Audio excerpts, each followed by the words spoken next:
Ուրեմն, ես թորիներ էի նկարում, մեկ էլ սենց մի հետաքրքիր բան իմ մտքով անցավ։ Ես համարյա արդեն 8 տարի եմ,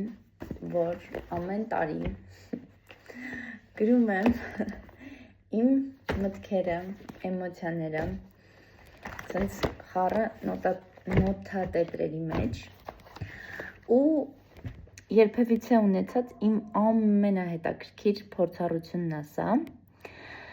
Ես չգիտես ինչի որոշեցի, որ կիսվեմ դրանով նաև այստեղ։ Իրականում սթորիներ բաժնում տեղադրել էի, որ եթե հետաքրքրող հարցեր լինեն, որովհետև սովորաբար մարդիկ, ովքեր շատ հետաքրքիր սենց հարցեր են ունենում, բարձրաձայնում են սրա շուրջ, եթե ասում եմ, որ գրում եմ, այսօր մի ման իմ հետ են չի։ Մի խոսքով, եթե լինեն հետաքրքիր հարցեր, թեկուզ անծանոթներից, ինչ հատ հետաքրքիր կլինի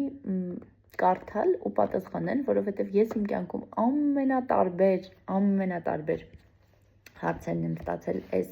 ամեն ինչի շուրջ։ Իսկ թե ես իրանց ինչ եմ անելու, այ էդ էլ որ գրեք, այդ հարցը սիրով հետո կպատասխանեմ։